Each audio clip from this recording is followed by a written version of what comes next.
remember, regardless of whether it's extreme weather or everyday conditions, the consumer shops as much to the forecast of the weather as compared to the actual weather itself. So having an understanding of how your customer buys and behaves is not only critical, the demand analytics are essential to enabling meaningful and measurable benefits, including enhancing the customer experience, driving more loyalty, and improving operations.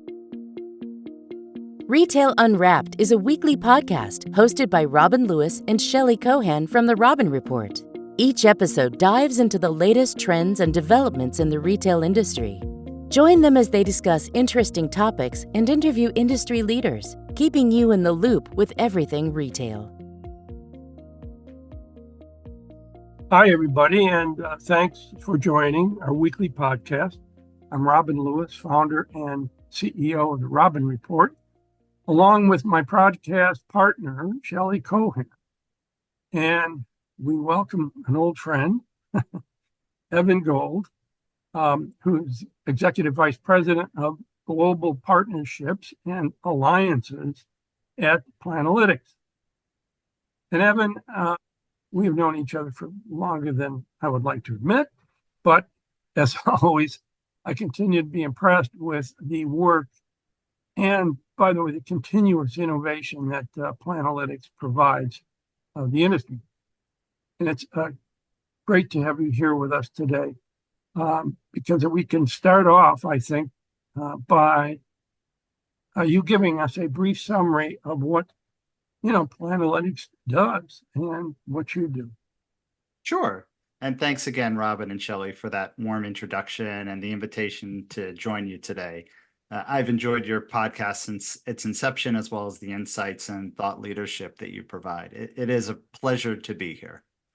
In terms of introduction around Planalytics, we are a demand analytics company, and we help retailers, restaurants, other consumer-centric businesses around the world quantitatively measure and proactively manage the impact that weather has on their business. We are a software as a service company, which means that our demand analytics are accessible directly by our customers, and they're also able to be integrated into the various technology systems and business processes they use. And my role at Planalytics is to lead our partnership and alliances team. So I work with our customers as well as our partners to leverage the power of those weather-driven demand analytics to bring measurable benefits to their business. Wow, thank you. Well, thank you first for the compliments on our podcast. That means a lot coming from you. So thank you for that. And I think retailers have generally always understood the impact of weather on retail and consumer shopping behaviors. But now there are capabilities out there that actually provide retailers or brands the ability to be proactive about weather. So we've always been reactive. I remember when I was running stores, every time sales dropped, it was due to the quote unquote weather. No, just kidding. But seriously, now we have resources today that can really help brands navigate weather-related events and possibly even global warming, right? Yeah, Shelley, we laughed when we said the weather, but I think really the weather was used too often way back in the day as an excuse, for all kinds of things. Traffic and revenue declines being the most often used. But those days are over, Shelley. And Evan, I think you can probably give us a reality check here. So, let's talk about the real weather effects on retail and consumer buying behavior as well. Yeah, you are right, Robin. The weather should never be an excuse, but it can be a reason, right? Can be a reason for performance results. Yeah. True. And it's timely that we're talking right this week. It's Earth Day, right? And just to frame the situation, today climate risk and weather related volatility is one of the biggest issues that are facing all businesses. Now, from a retail perspective, at a top line level, about 3%, which is approximately $1 trillion of total global retail sales each year, are directly affected by changes in weather. Wow. And, it's a big number, right? And the reason is the weather impacts us all as consumers, everyone, everywhere, every day. And, from a consumer perspective, it's usually one of the last things we look at before we go to bed at night or the first thing we check when we get up in the morning. No other outside variable impacts consumer demand as frequently and directly and meaningfully as the weather. Now, that said, it is often one of the least measured and acted upon factors that affects performance. And that's really what, Planalytics was founded on to help businesses address. Oh my God, I love the way you frame the conversation. I just have to say, I just had this conversation this morning about when I lived in California. I lived in California for like 14 years. I never looked at the weather every day, never. I just knew it was going to be 70 and sunny every day, Southern California, right? Then I moved back to the East Coast and like just what you said, every single day, I got to pull the weather up. What shoes am I going to wear? What's the weather? How many layers do I bring? It's like crazy, but maybe you can talk a little bit about how with using analytics, how can we measure this impact on climate or weather and or on consumer behavior, and how can retailers manage the impact? Yeah, you're right, Shelley. It's we get acclimated to the environment we're in, right? So, I think to really help better frame up this conversation, right? It's important to understand just the concept of analytics in retail, as you guys both know really well, right? The rise of analytics over the last number of years has been fueled by the increased volumes of data, right? So when we started in the industry, Robin and Shelley, right, data was sparse, hard to come by. The objective was just gather as much as you can. And now we're drowning in data, right? Over 90% of all the data ever created across human history is just in the last few years. As a matter of fact, I read something recently that says, yeah, we're living in a world that generates, I think it's about 3,000 times the entire content of the Library of Congress every day. So we have all of this data now, right? And retailers are using it to bring a competitive advantage to their business. So every retailer now has analytics departments and dedicated data analysts, data scientists, and even merchants have tools, technologies, and services, including ours, to help them, elevate and differentiate their business. So we've all heard the phrase, the quote that says, if you can't measure it, you can't manage it. So our job is to measure the impact of weather so that it can be proactively managed by businesses. And when you think about that, once you've measured it, there's really a few different types of analytics that are employed. There's the descriptive analytics to help understand what happened, diagnostic analytics to describe why did it happen, predictive analytics to help understand what will happen, and even moving to prescriptive analytics to try to make something happen. And that's the most sophisticated use case of analytics. It also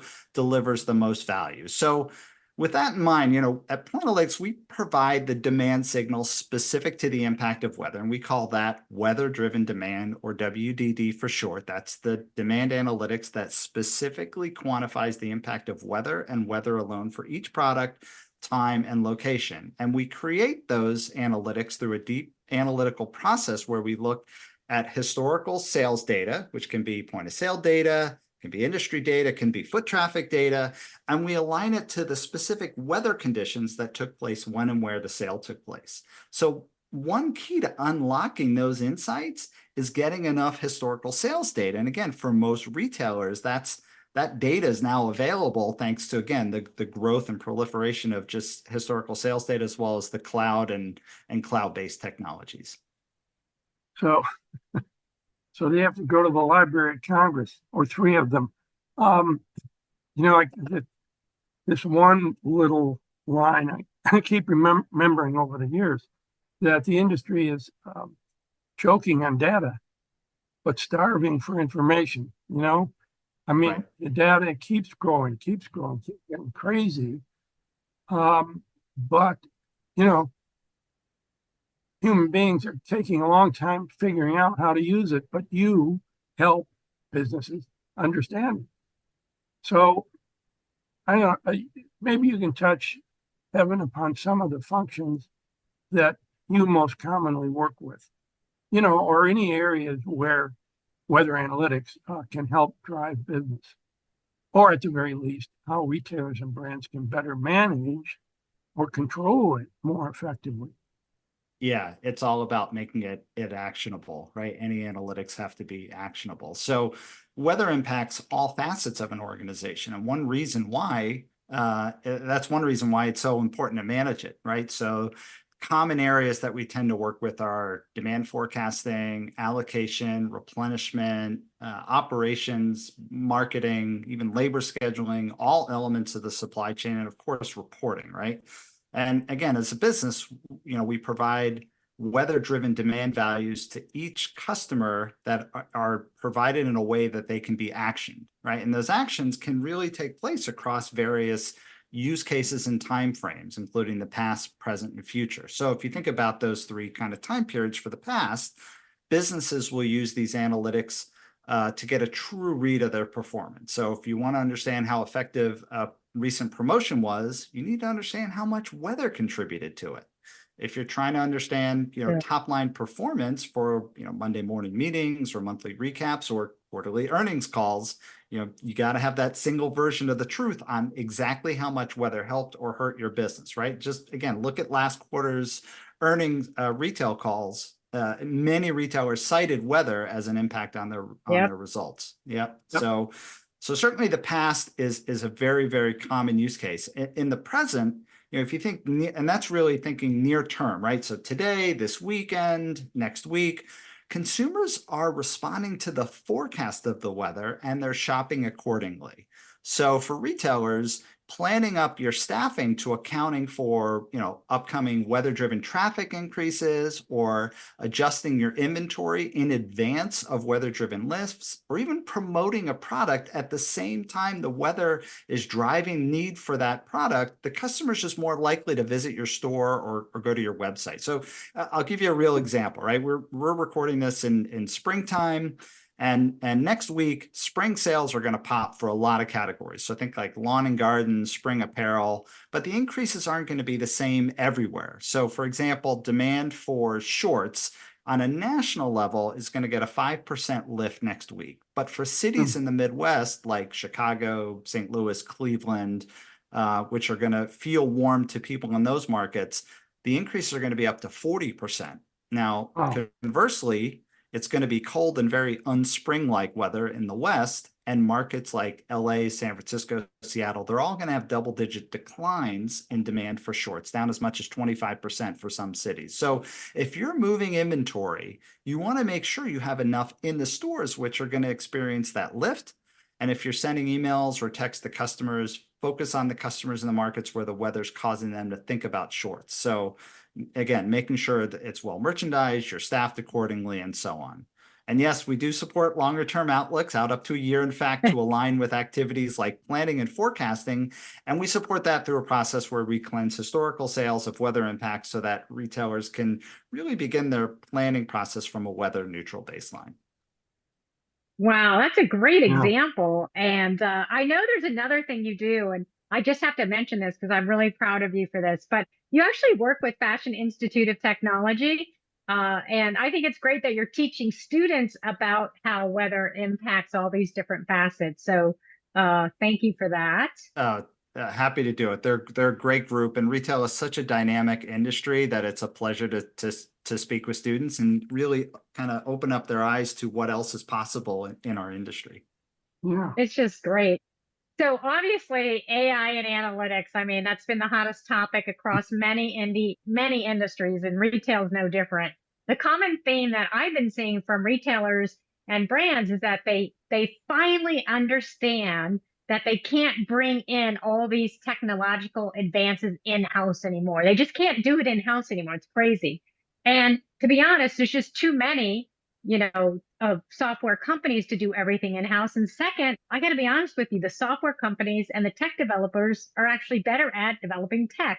Retailers aren't tech developers. And so what I've seen is a lot of companies, software companies, have really worked hard today to make sure that the solutions are headless tech stack. So for our listeners, in layman terms, it simply means that the front end of a solution and the back end solution are decoupled, making it possible for retailers to better integrate many different solutions, right? So also known as composable technology. So the composition of many different solutions. So Evan, tell us, how does system integrations work related to Planalytics? And maybe you can provide some examples. Yep. Yeah, that's a great point, Shelley, because our demand signal, while we're set up as a software as a service, we've really designed the signal to be integrated into the systems and processes that our retail customers use. So that can be homegrown systems. It can also be packaged softwares like Relex, Tools Group, SAP, Amarsis, Blue Yonder, Logility, SaaS, Island Pacific, Oracle, all other, for all those use cases that we talked about. And retail technology systems have come a long way since we started in the industry, and many do a great job on helping retailers improve their business. That said, the industry is changing at such a rapid pace right now. External factors like we provide can have a significant influence, not just on demand, but in terms of how you manage it. And when you add in the intensity of the competition that retailers are facing, having actionable insights is critical, right? So I'll share another example here. We all know that most retailers initiate their plans off of the prior year. And the challenge here is that weather is baked into those historical results. So businesses need to cleanse the historical impact of the weather before they seed those plans. So a lot of your listeners, a lot of retailers are planning next holiday season now, or maybe they're wrapping up those plans for next holiday season. Well, in order to do that for seasonal businesses, you need to understand the impact that weather had last year. So, Robin and Shelley, we talked earlier about the fact that a lot of retailers cited the warm weather last holiday season as a reason for demand being low. In fact, December of last year in the US was the warmest ever recorded. So the records go back to the 1890s. It's crazy, right? So think about that now for next year. Any business that doesn't remove the impact of weather out of last year, you're again planning on having one of the warmest Decembers in 130 years. So the same as you would cleanse history for promotions, events, competition, and the like, you need to remove the impact of weather. So as an example, like some winter categories next year, think, winter apparel like sweaters, jackets, hats, gloves, scarves, etc., are set to experience anywhere from a 5 to 15% lift on a national basis this upcoming December.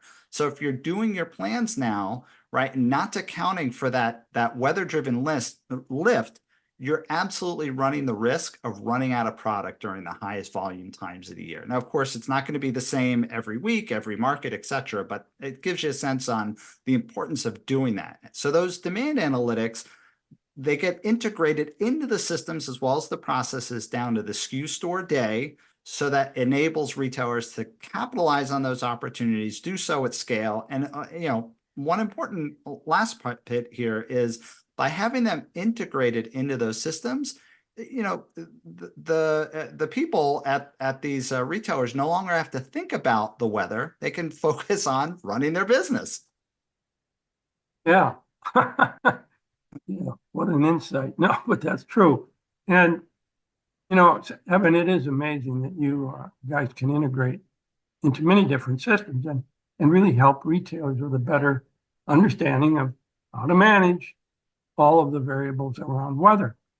And I am sure AI is making a big play in your world.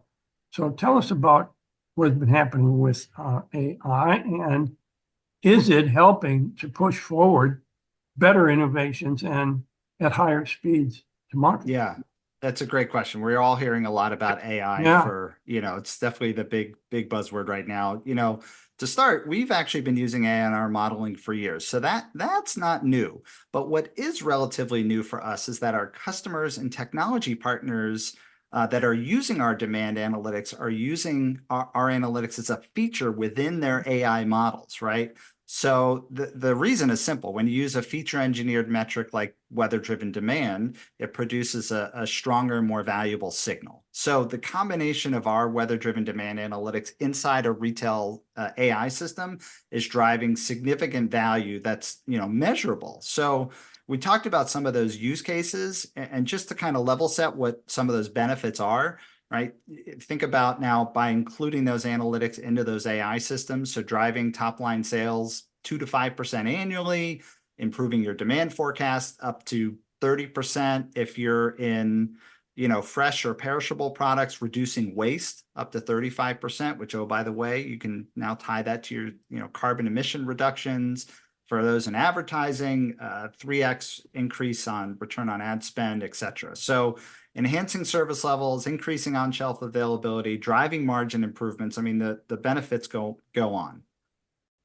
So, Evan, global warming, is it real? I just have to ask you, and don't even laugh because you and I have this conversation a lot. But can you confirm, maybe with facts and data, about weighing with global warming, and how should retailers approach a strategy that is inclusive of a lot of information that's out there? Like, can you really manage volatile weather? Yeah, it definitely is something we hear a lot about, Shelley. And what we find is that, frankly, most of the discussion on global warming centers around the causes of a warming climate. Is it man-made or is it part of a natural cycle?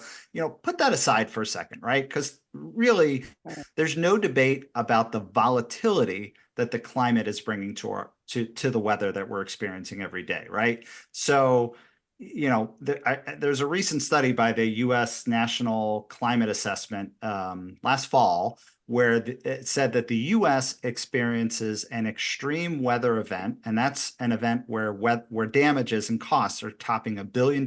We experience an extreme weather event once every 3 weeks.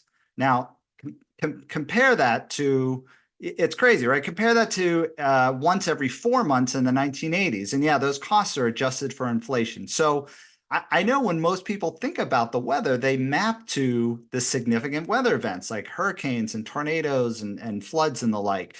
They absolutely have a notable impact on product demand as well as store traffic. They grab the news headlines, and the impacts based on your sector, they can be positive or negative.